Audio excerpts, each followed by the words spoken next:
muchas gracias por estar acá. Gracias a Torre de Papel y a la municipalidad por organizar este evento, que bueno, es la segunda vez que lo hacemos con Carlos y bueno, espero que les sirva todo el material que le vamos a dar. Sí, muchas gracias por su presencia, gracias también a la municipalidad por este espacio, a Torre de Papel Ediciones por haberlo gestionado. Vamos a dar el taller. Disculpen, tenemos un PPT pero no está saliendo, no sé si puedo ayudarnos con eso. Tenemos un PPT pero está para poderlo guiar, si no, bueno, también lo podríamos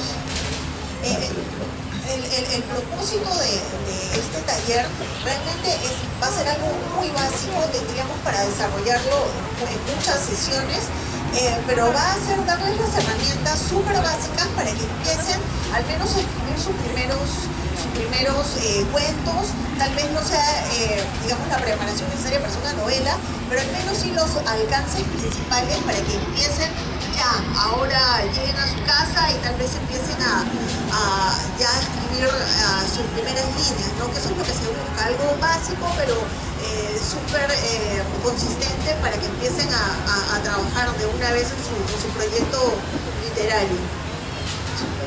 ¿No he dejado ahí un mouse? Porque ¿no he dejado por ahí un mouse o algo? Sí, pasa algo así. Pero no agarra, ¿no? Es extraño, no está agarrando. Bueno, si no tenemos el PPT acá, bueno, tendremos que darlo sin imagen. ¿Qué se va a hacer? A ver, lo descargamos inmediatamente.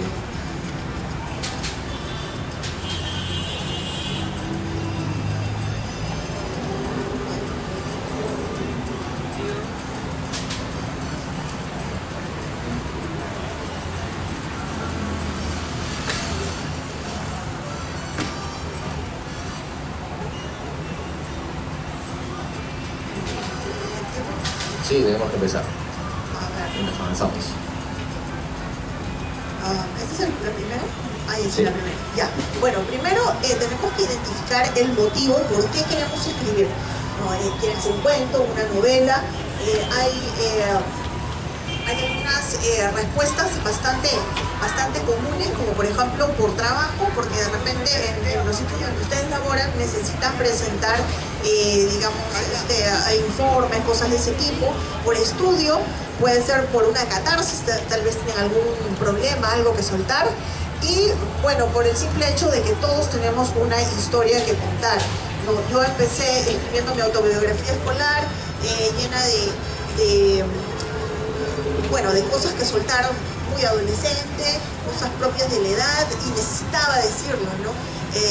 Ese fue mi caso, pero hay personas que, bueno, como, no sé, que han salido de una guerra, o el tipo Ana Frank, ¿no? Que vivió la Segunda Guerra Mundial, esa clase de cosas.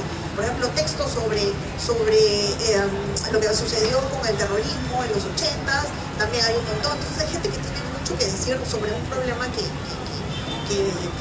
vivió o algo que le impactó, ¿no? Entonces, primero identificar por qué queremos escribir. Sí, bueno, definitivamente las razones por las cuales escribimos pueden ser diversas, pero básicamente creo yo que tiene que ver con un impulso pues, que nos domina y que nos lleva a expresarnos de esa forma, ¿no? Como bien dice Cecilia, pueden venir la inspiración de muchos lados, pueden haber muchas razones por las cuales la hagamos, pero el hecho que tienen todos los escritores, creo yo, es que hay una suerte de algo inevitable, ¿no? Algo que no podemos dejar de hacer, ¿no? Bueno, tenemos algo que dice: todo arte narrado es ficción. Exacto. Por ejemplo, si ustedes están hablando de una novela autobiográfica, yo siempre he dicho, ay, mi primera novela fue autobiográfica. Alguien cuando recién empecé me dijo, espérate un ratito, no es autobiográfica, es algo que tiene que ver con tu percepción. Por eso se le considera ficción, porque así como tú tienes tu percepción de los hechos, hay otras personas que tienen la percepción distinta de ese mismo hecho. Entonces, por lo tanto, se considera ficción. Entonces, no puede haber algo tal cual, a menos que sea, pues, no sé, una crónica periodística, una cosa, sino una novela, generalmente, por muy autobiográfico que sea, siempre incluye ficción, porque incluye tu punto de vista, tus sentimientos, tus pensamientos, que es algo muy particular al hecho en sí, ¿no? Entonces tenemos a novelas cortas, a cuentos, a microcuentos, también forman parte del arte narrado, las tradiciones orales, los mitos y leyendas. Es algo bueno, bastante básico con lo que se inició este arte narrado. Antes de la escritura no teníamos las narraciones orales de nuestros antepasados, sobre todo costa y sierra y selva, y se han ido desarrollando no solamente acá en el Perú, sino en todos lados. Pues podemos encontrar que en el pasado, antes de la escritura, ya teníamos mitos y leyendas, ¿no? Del Perú, de pueblos europeos, de pueblos japoneses, todos tienen una mitología bastante interesante y forma parte siempre del primer paso de lo que es el arte narrado, ¿no? Ya, a ver, luego continuamos con ideas para la ficción. Cuando ustedes van a escribir, bueno, yo siempre recomiendo hacer una lluvia de ideas en cuanto a características para los hechos, para los personajes, ¿no? Siempre es bueno, inclusive hasta para el nombre del libro, para todo lluvia de ideas, y tener un papel y un lapicero. Bueno, al menos yo trabajo así. Ay, sí. Ya, okay. Tenemos ideas para la ficción, ¿no? Primero, básico, cuando ustedes ya tengan el tema, es terriblemente importante que ustedes investiguen, porque si ustedes no investigan, la verdad que no van a tener un sustento lógico para desarrollarse. Sea cual sea el tema, necesitan el conocimiento, y eso solamente se logra investigando. Luego tenemos experiencias personales, tenemos cosas cotidianas, sensaciones, valores, y algo muy importante si están trabajando ficción, que es la cosmovisión.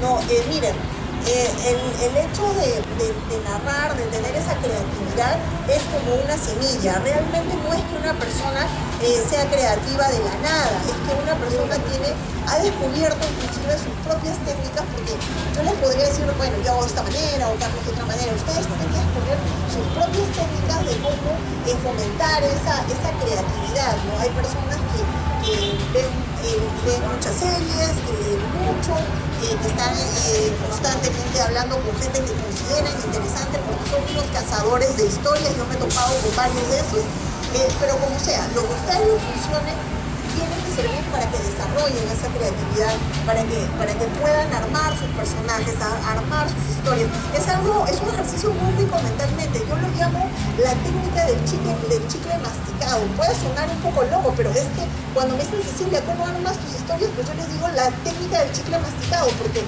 todo el día pienso como si estuviera masticando un chicle en un hecho, en un personaje. Es más, como si estuviera enamorada, hasta que ¡pum!, me aburro, o el chicle pierde el sabor, ese sabor que tenía al inicio, y ya lo tengo bien interiorizado, y es ahí cuando ya siento yo que puedo empezar a escribir. O sea, pensar y darle vueltas todo el día. Y si hacen ese ejercicio, van a ver lo rico que es perderse en sus pensamientos. Creo que eso es lo más chévere de escribir. Imaginar una situación, imaginarla tanto, que se pierdan en su propia cabeza. O sea, le agarran tanto cariño a la historia, al personaje ficticio, que va a llegar un momento donde estén distraídos. O sea, se han absorbido tanto por esa idea que les hablan y o sea, ¿qué dijiste? Están completamente distraídos. Eso es algo para mí muy, muy bonito. Y aconsejo que hagan la prueba, al menos hagan la prueba a ver qué tal les va, y si no, pues intenten otra técnica. Pero como les digo, investigar acerca de lo que quieren escribir, tomar experiencias personales y regar esa semillita de la creatividad, yo creo que es algo muy, muy bonito. Bueno, al respecto, como siempre se comenta, ¿no?, que escribamos sobre lo que conocemos, no necesariamente sobre lo que conocemos, ¿no?, es sobre lo que nos interesa, porque las cosas las podemos conocer. Si nos interesa un tema, tranquilamente podemos leer al respecto, podemos usar el internet, incluso podemos ver fotos, videos de los lugares, podemos viajar en Google Earth, saber cómo es el espacio. Entonces, claro, tal vez sería excelente poder ir físicamente a algunos lugares, etcétera, pero hay herramientas para conocer, así que preocúpense más por cosas que les interesen, no tanto por lo que conocen necesariamente, ¿no? Tal vez lo que conocen no te interesa tanto para escribir al respecto, y pues lo llevas por otro lado, ¿no? Yo, por ejemplo, escribo ciencia ficción espacial, y pues nunca estaba en el espacio, no sé nada de la NASA, ni mucho menos, ¿no? Simplemente me interesa el tema, y si es que hay algo que quiero desarrollar, pues investigo, ¿no? Hay internet justo para eso, para toda esa facilidad de hoy en día. Siguiente, por favor. Bueno, ahí está mi chica cafeína, esa es una de mis últimas publicaciones. Bueno, yo les quiero hablar acerca de los personajes, ¿no? O sea, siempre uno parte de una inspiración. Es muy importante que los personajes que ustedes vayan a trabajar tengan una apariencia física ya definida. Si ustedes van a empezar a hablar sobre un héroe, una heroína, un villano, lo que sea, ya lo tienen que tener en la cabeza.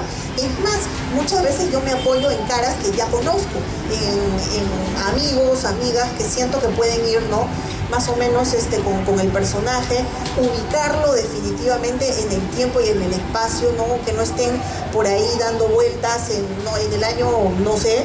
Y tiene que tener un perfil psicológico muy definido, incluyendo el mundo que lo rodea, para que ustedes después puedan interactuar con otros personajes y sobre todo mantener la acción. Lo que yo hago es, antes de escribir, en mi caso yo trabajo en Excel, puede parecer un poco extraño, pero yo tengo los perfiles psicológicos y físicos de todo, o sea, cada ventanita tiene el nombre del personaje y ya está completamente definido. Ya lo imaginé, ya lo visualicé, ya lo conozco. No me permito sorpresas porque todo tiene que estar bien cuadradito. De otra manera no voy a poder jugar con facilidad con este personaje, ¿no? Entonces yo les aconsejo de que imaginen, conozcan a su personaje como si fuera de su familia, como si fuera su mejor amigo. Y una vez que ya lo tienen bien pensado, ya lo empiecen a escribir. Aparte de la historia, el perfil psicológico, cómo es que le gusta, en qué trabaja, qué defectos tiene, cuáles son sus hobbies. Conózcanlo muy bien y van a ver lo sencillo que es armar una historia cuando se tiene una buena base. Incluso si tienen dudas pues, de cómo puede ayudarse a armar estos personajes, en internet van a encontrar un montón de plantillas que son 10 preguntas, 20 preguntas, 30 preguntas para armar personajes y que te ayudan a configurarlo pues, psicológicamente, qué les gusta. A veces incluso en los manuales, ¿no?, se dice, sería bueno que sepas hasta qué puede llegar a tener tu personaje en su refrigerador, ¿no? O sea, qué cosas come. Si lo llegas a conocer a ese nivel, cuando lo enfrentes a una historia, es muy probable que sepas cómo va a reaccionar o que puedas ponerte en su lugar, ¿no? Bueno, los personajes, el tipo de personaje, como todos sabemos, están los protagonistas, que son el personaje principal, el antagonista, que vendría a ser el contrario, el villano, ¿no? También se les llama personajes redondos o personajes principales, porque son generalmente los personajes que están más trabajados, los que tienen más acción, los que llevan el peso de la historia. Tiene mucho más peso ese personaje que otros personajes, ¿no? En el caso de los personajes planos o secundarios, son personajes que son necesarios para la historia, sin embargo, digamos que no tienen tanto peso, no participan mucho.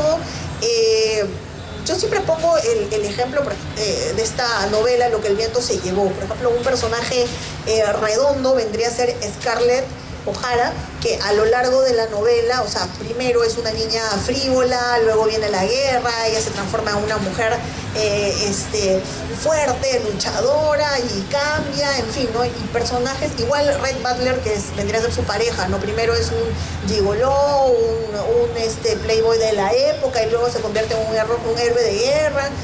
Personajes planos o secundarios, vendría a ser la hermana Melanie, el hombre que le gustaba y que se casó con la hermana, cosas así, ¿no? Que aparecen, ¿no? Como que ensalzan la historia, pero digamos que no es pues el plato fuerte de la historia. Exactamente. Bueno, respecto a los personajes, como bien ha dicho Cecilia, la diferencia está básicamente entre los principales y los secundarios. Y pues ella lo ha explicado muy bien, ¿no? Hay personajes en los que trabajamos más, buscamos generar mucha más empatía. Y porque es importante no hacerlo con todos los personajes, es importante también pensar esto, ¿no? Es que si es que nosotros le buscamos generar empatía o generamos carga emocional pues con personajes secundarios o que van a aparecer poco, que no tienen relevancia en la historia, tal vez nuestro lector se pueda sentir un poco estafado, ¿no? Porque va a quedarse esperando algo al respecto, va a decir, oye, ¿por qué me has mostrado este personaje? ¿Por qué me has hecho vincularme emocionalmente con ese personaje si no lo vas a seguir trabajando, ¿no? Es por eso también una buena razón para mantener a los personajes secundarios en perfiles planos, ¿no? Y no desarrollarlos emocionalmente para evitar ese problema. Siguiente, por favor. Y bueno, ya entramos con todo esto, pues con todo lo básico, entramos al conflicto, ¿no? Que es el motivador básico de la historia y que se basa en un deseo. Hemos hablado hace un momento de los personajes, pero nosotros no podríamos comprender a los personajes sin un deseo, ¿no? No sé, Frodo pues quiere destruir el anillo, Luke Skywalker quiere destruir el imperio, no sé, todos los grandes personajes tienen un objetivo claro y concreto, el cual buscan desarrollar a lo largo de la historia, y en este proceso pues van a encontrar dificultades que van a terminar generando tensión dramática, ¿no? Tensión narrativa. Se nos mueven los fantasmas. Es el conflicto el que determina el devenir de la historia, el devenir de la narración. ¿Por qué? Porque este conflicto, al intentar resolverse durante toda la narración y al encontrarse en dificultades para resolver, lo que va a generar es que una cosa lleve a la otra, ¿no? Un ejemplo simple sería, imagínense, ¿no? Una persona está en el campo, de repente es mordida por una serpiente, una araña venenosa, y tiene que salvar su vida, ¿no? Entonces va corriendo a su casa, porque eso es lo que está buscando ahora, ¿no? De repente ha empezado un conflicto en su vida. Él estaba como todos los días, pero de repente lo han mordido, se va a morir y tiene que salvar su vida. Entonces va corriendo a su botiquín y se topa pues que algún familiar, su hijita, rompió el frasco de antídoto, ¿no? Y no sabe qué hacer. Dice, ¿ahora qué hago? Voy donde el vecino, ¿no? Que está a 300 metros, 400 metros, ya corre 4 o 5 cuadras, pues lo que puede con la energía que le queda, toca la puerta y el vecino no está, no hay quien le dé un botiquín, no hay quien le dé el antídoto, ¿no? Entonces empieza a desesperar más. ¿Ya? Entonces una cosa lleva a la otra hasta ahora, ¿verdad? Él está intentando salvar su vida en un primer momento, él lo intenta con sus propios recursos, luego recurre a otros, dice, ¿qué hago? Ya, intento irme en el carro, ¿no? Va corriendo de vuelta a su casa, desesperado a su carro, llega a su carro, intenta prenderlo y el carro no funciona, no va a poder llegar al hospital, más tensión, todavía él se empieza a sentir mal, el veneno ya empieza a hacer efecto, entonces sale corriendo a la carretera, busca que alguien lo lleve y de repente pasa un carro, lo lleva y llega al hospital y se salva, ¿no? Entonces, ¿que lo logró? Sí, lo logró el personaje. Logró su objetivo, que era salvar su vida, ¿no? Pero puede haber terminado de muchas formas esa historia, ¿verdad? Puede haber terminado que el tipo no llegaba a la carretera, se desmayaba antes. Puede haber terminado también el cuento cuando el tipo llegaba a la carretera, de repente se caía, frenaba un carro y lo subían, ¿no? Uno espera tal vez que lo vayan a salvar, pero de repente la última imagen del cuento, la última parte del cuento, se ve que pasan el hospital, pues no, y se están yendo hacia otro lado. Y nunca sabes hacia dónde se lo están llevando, ¿no? Podría ser también, todas esas posibilidades se dan. No es lo importante. Lo importante es que el personaje tenía un conflicto e intentaba resolverlo. Y este intento de resolverlo generó una tensión narrativa que se termina por resolver al final en un clímax, que puede ser positivo, negativo, o que puede llevar a ninguna parte, si es que el conflicto no se resuelve. Y puede que no se resuelva, pues como en este caso, ¿no? Si es que el personaje cae de cansado, no tiene más fuerzas para hacerlo, lo suben a un carro y de repente se da cuenta que no lo están llevando al hospital, ¿no? Y ahí ¡pum!, termina. Es suficiente, ¿no? No necesitas tal vez nada más, pero ya lo estás dejando en un tal vez, ¿no? Tal vez resolviste tu conflicto, tal vez no. Tal vez las cosas van a ser peor de lo que tú imaginabas, ¿no? Todas esas posibilidades se abren a raíz del conflicto y es por eso que es tan importante para nosotros y determina tanto del personaje.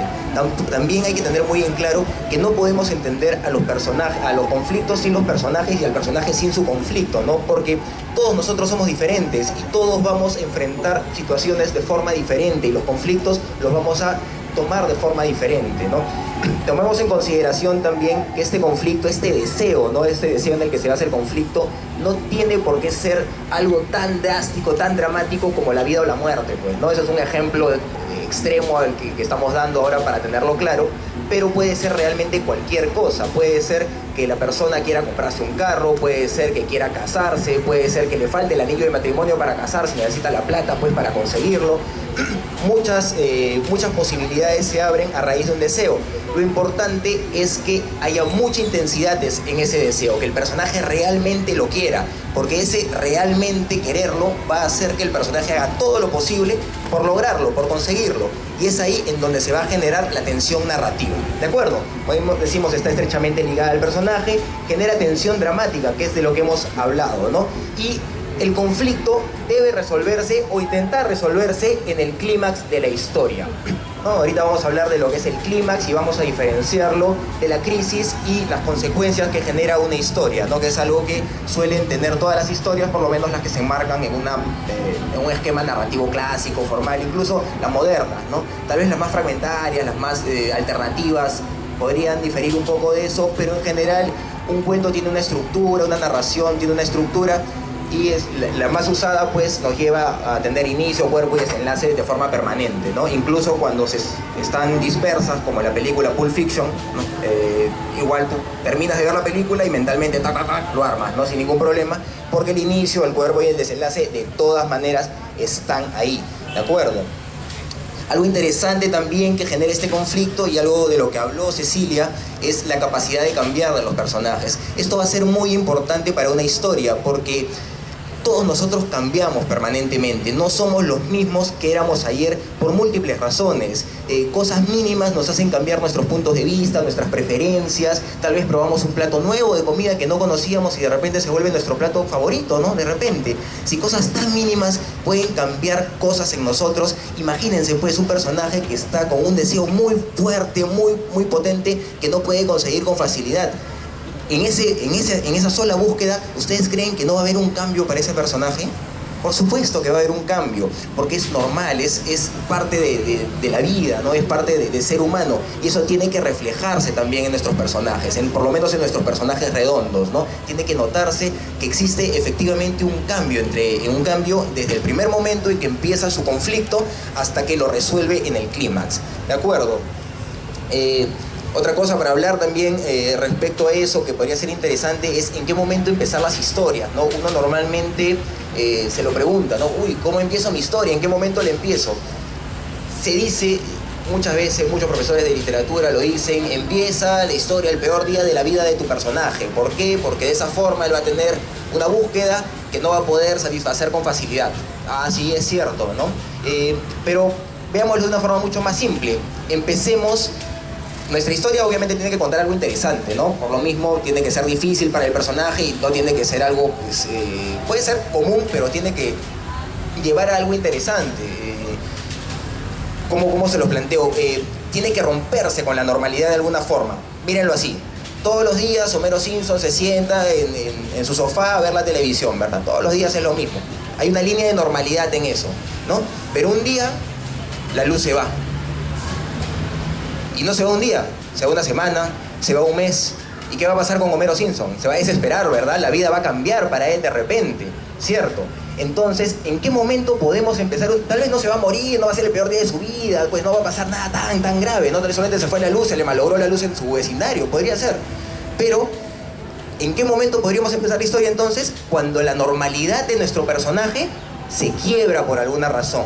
Esa normalidad, su vida normal, su vida cotidiana se rompe, y es a raíz de esta ruptura que el personaje empieza una búsqueda, se genera un conflicto en su vida y él empieza a buscar resolver ese conflicto, ¿no? Que puede ser, como les digo, que de repente la novia le dice, oye, tenemos 5 años y te casas conmigo el próximo mes o me voy. Y te deja frío, ¿no? Y dices, uy, tengo que casarme. Y le dice, no, y es con anillo de compromiso de 4.000 soles con diamantes y no nada. Y, oh, su madre, ¿qué hago? El pobre tipo se desespera y empieza a buscar, ¿no?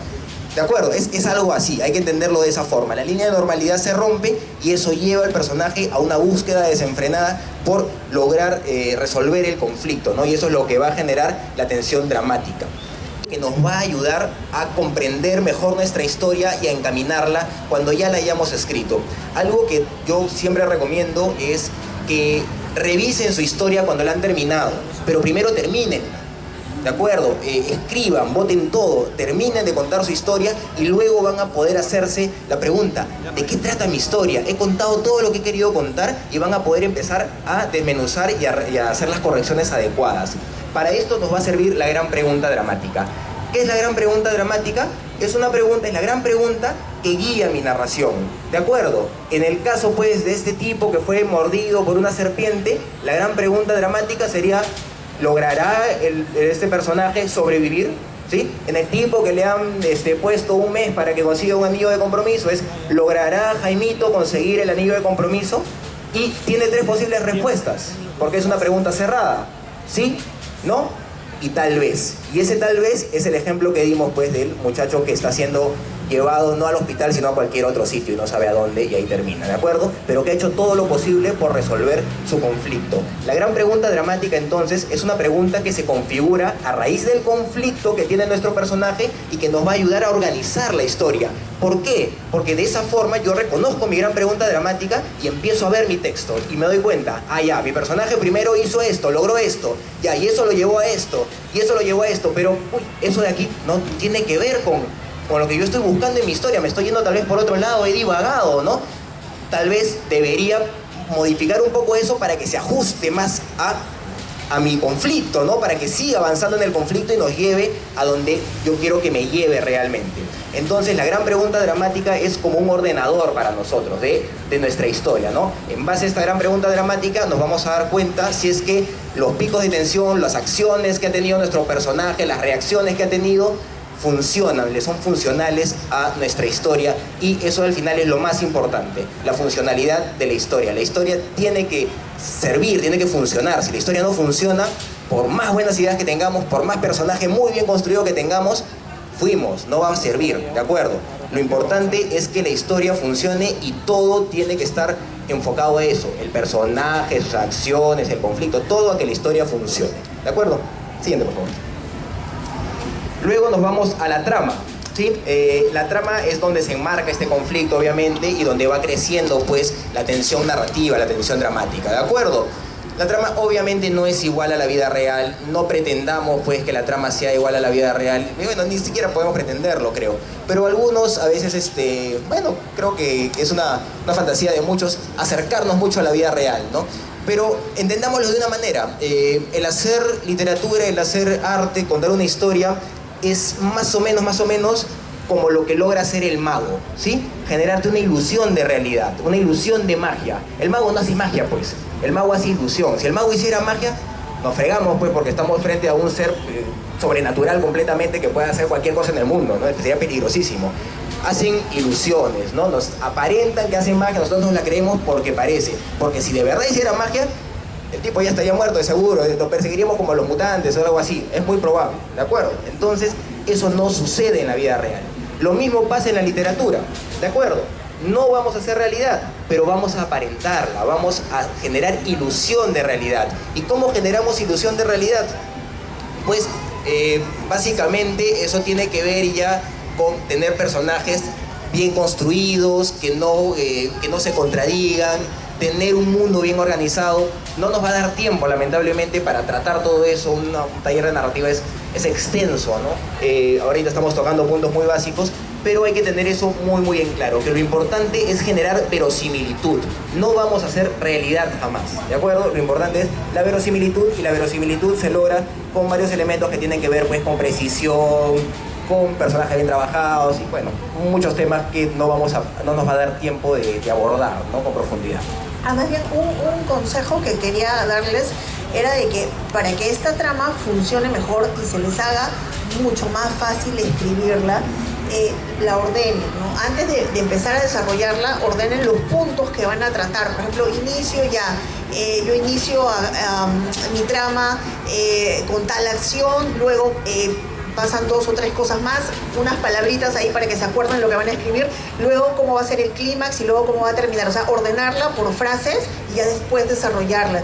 Y aconsejo que como ejercicio hagan lo mismo cuando lean un libro, sobre todo un libro clásico que ha sido, pues, que tenga buenas críticas, ¿no? Entonces, lo que yo, por ejemplo, hago hasta el día de hoy es, por ejemplo, compro un libro, en el caso de los cuentos de Edgar Allan Poe, que me encantan, pongo qué es lo que él ha hecho párrafo por párrafo. Acá describió tal cosa, tal otra, y cómo cerró, cómo fue el final del cuento, porque es más fácil hacer eso con un cuento que con una novela. Entonces, aunque también se puede hacer, por ejemplo, con Stieg Larsson, Los hombres que no amaban a las mujeres y eso.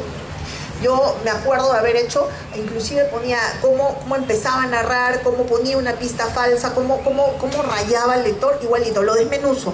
Hagan lo mismo, o sea, si pueden, cojan su libro favorito o uno de sus libros favoritos y qué hizo el escritor, cómo lo escribió, cuál fue la receta. Entonces empiezan a desmenuzar, en este párrafo describió, en este párrafo puso más acción, cerró así el capítulo de tal manera. Entonces se van a acostumbrar a leer de una manera analítica y ya van a ver cuál fue la receta para construir una trama, y les va a ser mucho más fácil y se va a notar cuando ustedes trabajen sus propios textos. O sea, eso háganlo ya, ¿no? Investiguen cómo se hizo la otra trama y practiquen mucho ordenando sus situaciones, las situaciones de su personaje, y después redactando. No vayan de frente y redacten sí pasó, no, primero hagan una estructura y después la desarrollan punto por punto. Eso va a ser mucho más sencillo. Bueno, efectivamente, el hacer una escaleta, como bien dice Cecilia, puede servirnos mucho, ¿no? Puede ser muy útil. Más que nada, claro, para reconocer la trama y dónde están estos picos narrativos, estos puntos de conflicto, de acción, que nos van a ayudar a recorrer la historia, ¿no? O sea, no necesariamente tenemos que ser tan rígidos también en eso, ¿no? Podemos tener nuestra estructura, pero a veces nos damos cuenta que hay que cambiar algunas cositas en mitad del proceso, ¿no? Eso también sucede, así que si ustedes trabajan con estructura y se dan cuenta de eso, tranquilos, es normal también que hayan algunos cambios mínimos, ¿no? Cuando se trabaja con escaleta. Seguimos especificándonos en la trama. Suele tener un objetivo en el que se enmarca, lo que hemos hablado, ¿no? La trama funciona en base al objetivo que se desarrolla, contamos el conflicto básicamente. Suele responder a la gran pregunta dramática, de la que ya hablamos, tiene 3 posibles respuestas, sí, no y quizá o tal vez. Tiene una relación inseparable de protagonista, objetivo y conflicto, ¿no? Son inseparables, protagonistas, objetivo y el conflicto que lo lleva a eso son inseparables, como ya hemos hablado también. No importa el tamaño ni la relevancia del objetivo, importa la intención del protagonista, ¿no? Su fuerza.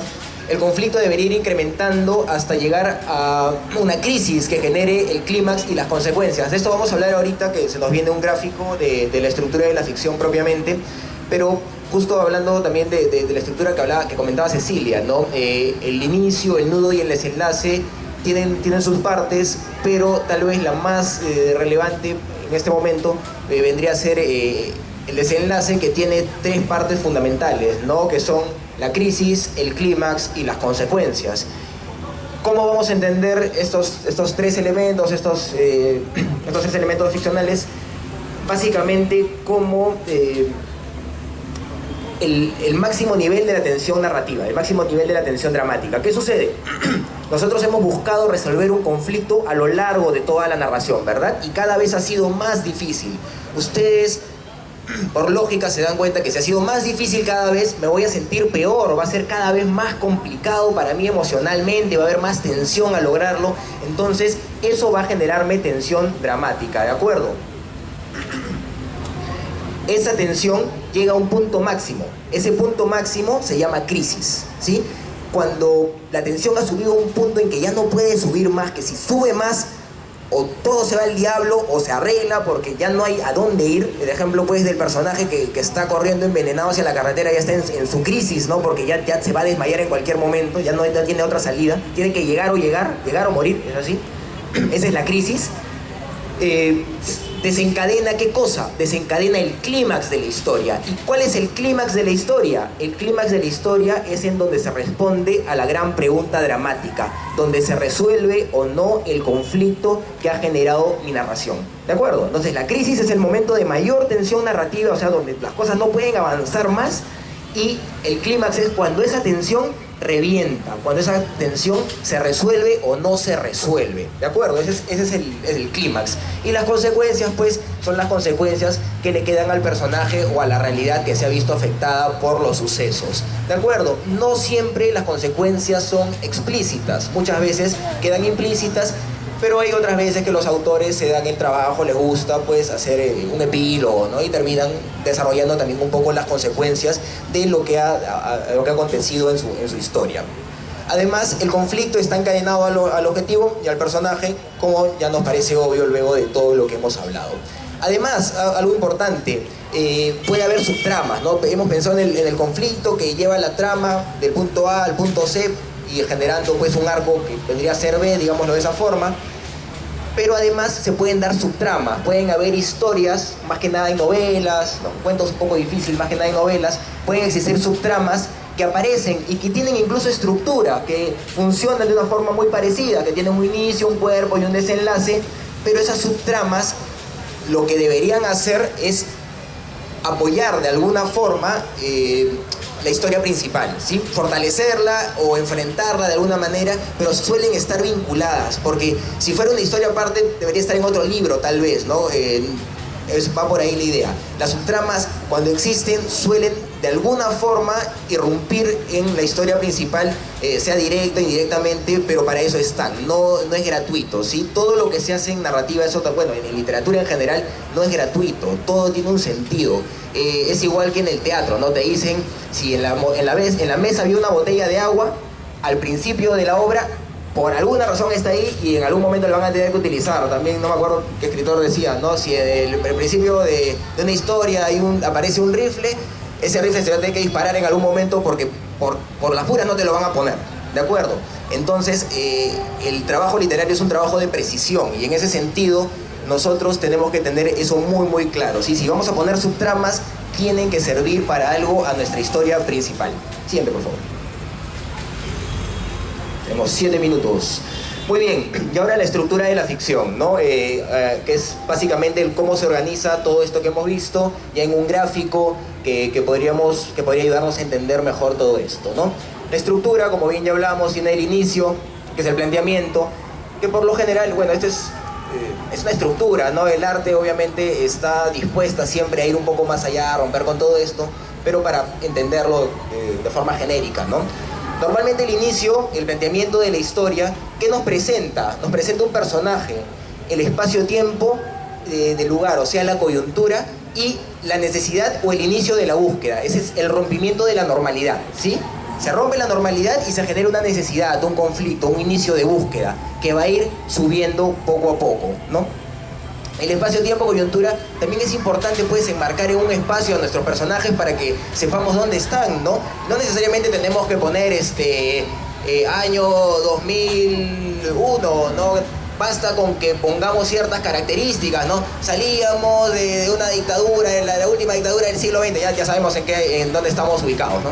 No necesitamos ser tan específicos tal vez, o por ejemplo, no tienes que decir el año 1200 y pico, simplemente muestras pues unos caballeros, unos señores feudales pues yendo por el campo, ya te imaginas más o menos en dónde estás, ¿no? De esa forma ambientamos, mostramos la coyuntura, el espacio-tiempo, lo que está sucediendo en el momento y mostramos a nuestros personajes, ¿no? Normalmente al protagonista. Luego viene el cuerpo o el desarrollo o nudo de la historia, que es cuando termina el inicio. ¿En qué momento termina el inicio? Eso podría llegar a ser un poco discutible. Se considera que el inicio es la parte más corta de toda la estructura, pero yo creo que comienza cuando el personaje reconoce su conflicto y empieza a hacer algo para resolverlo. No cuando se da el conflicto, no cuando se da su situación, ¿no? O sea, imaginemos, el personaje de repente Homero de repente descubre que se fue la luz y que no va a tener televisión. Ahí todavía no ha terminado el inicio, él lo está descubriendo, está ambientando, se está entendiendo todo eso. Cuando él decide hacer algo, cuando él decide tomar una acción que va a cambiar su vida de alguna forma y va a llevar a otras acciones hasta resolver el conflicto, yo creo que es ahí donde termina el inicio y empieza el cuerpo de desarrollo, ¿sí? En cine pues le llaman los puntos de giro, el plot point, ¿no? Más o menos. Yo creo que es básicamente lo mismo. Y al final también se nota, ¿no? El final también tiene un punto de giro parecido, ¿no? E incluso en las películas se dan cuenta. El punto de giro final, por ejemplo, en las películas es ese momento en donde ya no hay vuelta atrás, ¿no? También el final ya no hay vuelta atrás, ya tiene que pasar lo que se ha preparado. Pienso, no sé si han visto esa película Ready Player One, ¿no? Listo, jugador 1. Al final el personaje está solo ahí en una montaña, va a enfrentarse a un ejército y de repente tú escuchas pues que viene un ejército de aliados, ¿no? Y van a enfrentarse a los malos, ¿no? Ya sabes que ahí viene el final, pues no hay otra, ¿no? Ya es el momento en que ya no hay vuelta atrás. Ese es el plot point, por ejemplo. Y se notan, ¿eh? Son bien claritos, ¿de acuerdo? Entonces tenemos el cuerpo, desarrollo nudo, en donde se desarrolla la tensión dramática de la que hemos estado hablando, ¿no? Cómo el conflicto va subiendo según la imposibilidad que tiene el personaje de desarrollarla. Ahí se dan los picos de tensión Y eso es interesante, las fuerzas son proporcionalmente opuestas, ¿sí? La búsqueda y los obstáculos tienen fuerzas proporcionalmente opuestas. ¿Eso qué significa? Que si yo busco con mucha intensidad el conseguir una botella de agua, tiene que ser muy difícil que yo consiga esa botella de agua. No sé si comprenden más o menos esa figura, pero la idea es que haya una contraparte, que no se le sea fácil al personaje. Mientras más quiere el personaje algo, más difícil podría hacérsele el conseguirlo, y eso genera tensión narrativa, tensión dramática. Por eso es que se recomienda que lo pongas en un día malo o en el peor día de sus vidas, ¿no? Es por eso, básicamente. Y luego, cuando ya la tensión dramática ha avanzado hasta un punto en que ya no hay vuelta atrás, cuando sea ese punto de quiebre, entramos al final o desenlace, en donde encontramos la crisis, que es en donde la tensión ha llegado al punto máximo y tiene que reventar o perderse. El clímax, que es cuando revienta, ¿no? Cuando se resuelve o no el conflicto, y las consecuencias, ¿no? Ahí está el gráfico. Bueno, se nos ha comido un poco el ecran, pero el gráfico es más o menos así, ¿no? El gráfico de la ficción, los picos además están relacionados entre sí, porque todo está conectado, ¿no? Si yo siempre he buscado lo mismo, todo lo que he hecho es para lo mismo, es obvio que todos los picos narrativos están conectados, ¿sí? Y es con la gran pregunta dramática con la que nos vamos a dar cuenta si es que todos los picos efectivamente están conectados, ¿sí? Bueno, esto es algo básico. Creo que ya no tenemos otra diapositiva, a ver, por si acaso, creo que se nos sacaron ahí.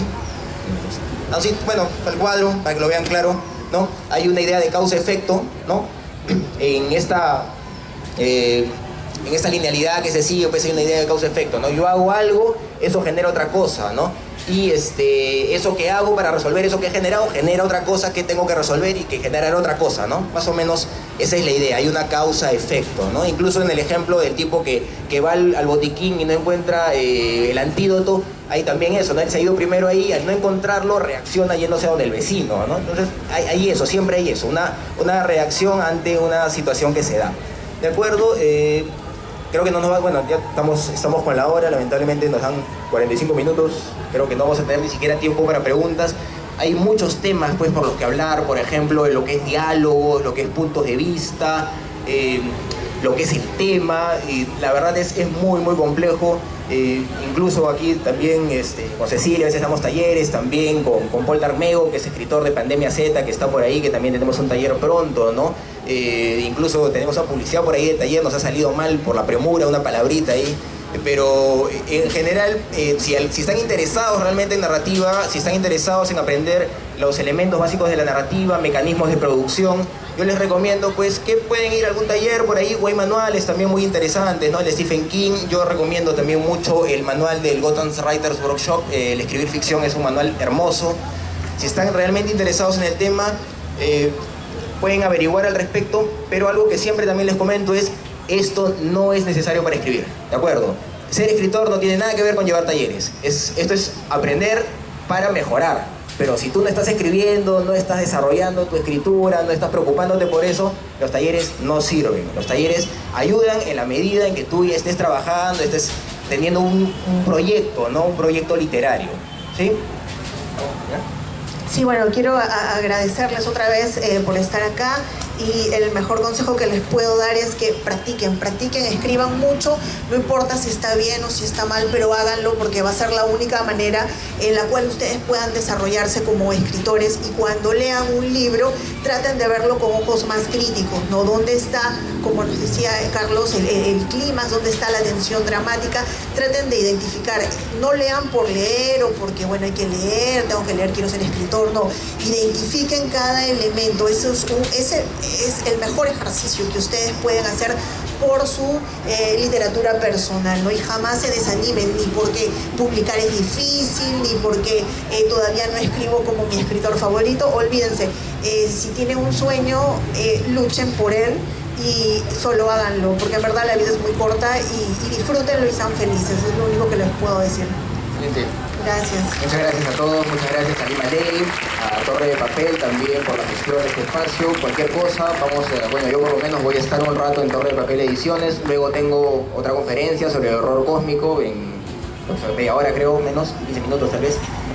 ¿Algo me decías, Paul? Están siendo dos. Están 102, Torre de Papel, si es que quieren ir por ahí. Muchas gracias por todo, nos vemos, estoy para servirlos, hasta luego. Muchas gracias.